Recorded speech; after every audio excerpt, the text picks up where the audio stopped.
اس نے اصحاب کہف ان کا نام اور پورا واقعہ ایک تختی پر لکھوا کر لوہے کے صندوق میں رکھ کر دیواروں کی بنیاد میں رکھ دیا اور ایک تختی شاہی خزانے میں بھی رکھوا دی۔ ان 300 سالوں کے دوران دقیانوس بادشاہ مر گیا اور کئی بادشاہ اور کئی حکومتیں آئی اور چلی گئیں، یہاں تک 300 عیسوی میں رومن امپائر نے بھی عیسائیت اختیار کر لی۔ 440 عیسوی میں بیدروس نامی عیسائی بادشاہ کے حکومت آ گئی، جو کہ ایک نیک دل اور انصاف پسند بادشاہ تھا۔ اس نے 68 سال تک حکومت کی۔ اس کے دور میں مذہبی فرقہ پسندی جب عام ہو گئی اور عروج پر پہنچ گئی اور لوگوں میں مرنے کے بعد دوبارہ زندہ کیا جانے اور قیامت کا یقین ختم ہوتا جا رہا تھا، یہ حال دیکھ کر بادشاہ بڑا رنجیدہ ہوا اور اس نے اللہ تبارک و تعالیٰ سے دعا کی کہ اے پروردگار، اے میرے اللہ، کچھ ایسی نشانی ظاہر فرما کہ جس کو دیکھ کر میری قوم کے لوگوں کا ایمان دوبارہ تازہ ہو جائے، انہیں قیامت یعنی کہ مرنے کے بعد دوبارہ زندہ کیا جانے اور ایک خدا کا یقین ہو جائے۔ اللہ تبارک و تعالیٰ نے اس کی یہ دعا قبول فرمائی، لہٰذا ایک روز ایک چرواہا اپنی بکریاں لے کر اسی غار کے پاس پہنچ گیا جہاں اصحاب کہف موجود تھے۔ چرواہا اپنی بکریوں کو گھمانے کی غرض سے لے کر اس غار کے پاس پہنچ گیا اور پھر چرواہے نے چند لوگوں کے ساتھ مل کر اس دیوار کو بھی گروا دیا۔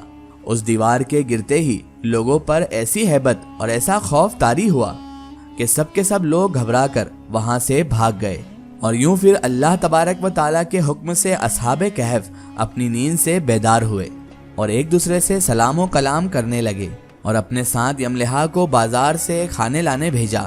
جب یملحا بازار پہنچے تو یہ دیکھ کر وہ حیران رہ گئے کہ شہر میں ہر طرف اسلام کا چرچا ہے، یہاں تک کہ لوگ اعلانیہ حضرت عیسیٰ علیہ السلام کا کلمہ بھی پڑھ رہے ہیں اور ان کی تعلیمات پر عمل بھی کر رہے ہیں۔ اس کشمکش میں یملحا نے کھانے کے عوض اپنے زمانے کے سکے اس دکاندار کو دے دیے۔ دکاندار نے جب یہ سکے دیکھے تو اسے شک ہوا کہ شاید اس انسان کو پرانے زمانے کا خزانہ مل گیا ہے، لہٰذا اس نے یملحا کو سپاہیوں کے سپرد کر دیا۔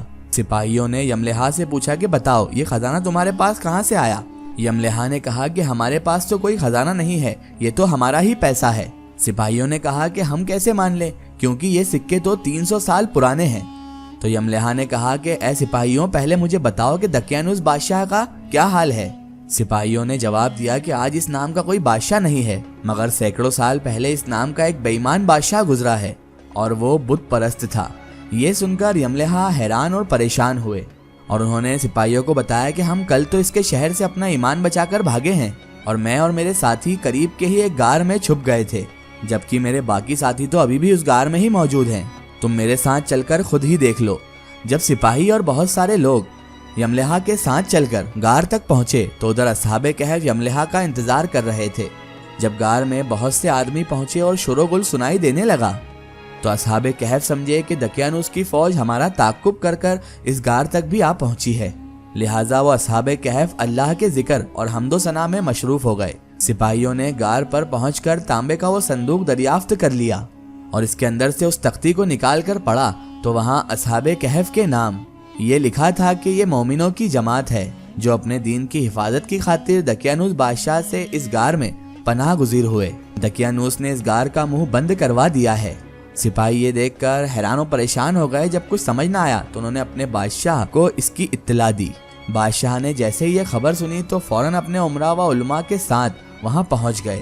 اصحاب کہف نے غار سے نکل کر تمام واقعہ بادشاہ کے سامنے بیان کر دیا۔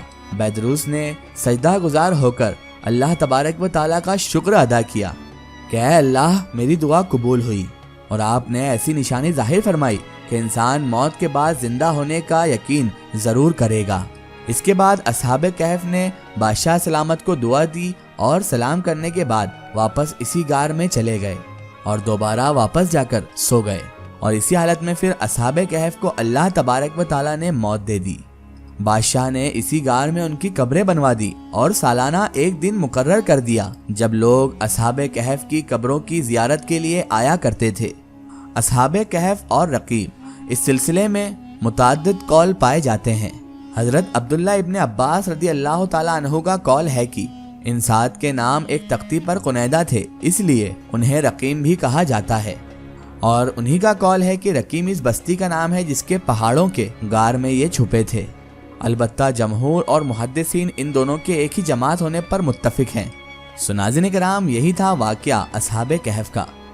ایک ضروری اطلاع، اگر آپ بھی کسی بزرگ یا اولیاء اللہ کا واقعہ ہمارے چینل سے شیئر کروانا چاہتے ہیں اور آپ چاہتے ہیں کہ ہم ان بزرگ کا واقعہ، کرامات یا کوئی معلومات پیش کریں، تو آپ ہمیں کمنٹ میں ان کے بارے میں بتا سکتے ہیں، اور ہمارے فیس بک پیج پر آپ ہم سے کانٹیکٹ بھی کر سکتے ہیں۔ فیس بک پیج پیغام اولیاء کو لائک کریں اور اس پر ہم سے جڑیں۔ آخر میں اللہ تبارک و تعالیٰ سے یہی دعا ہے کہ اللہ تعالیٰ رسول خدا صلی اللہ تعالیٰ علیہ وآلہ وسلم کے صدقے طفیل ہمیں ایمان پر خاتمہ نصیب فرمائے، اور ہمیں دنیا میں رکھے تو ایمان کے ساتھ رکھے، اور جب دنیا سے اٹھائے تو ایمان کے ساتھ اٹھائے، آمین ثم آمین۔ سو ناظرین، آپ کو یہ ویڈیو کیسی لگی ہمیں کمنٹ میں ضرور بتائیں، اور ہمارے چینل کو سبسکرائب کرنا نہ بھولیں۔ اس ویڈیو کو زیادہ سے زیادہ شیئر کریں اور اسے تمام اولیاء کرام کے چاہنے والوں تک ضرور پہنچائیں۔ سو پھر حاضر ہوتے ہیں آپ کے لیے ایک اور بہترین ویڈیو کے ساتھ، تب تک کے لیے خدا حافظ، السلام علیکم۔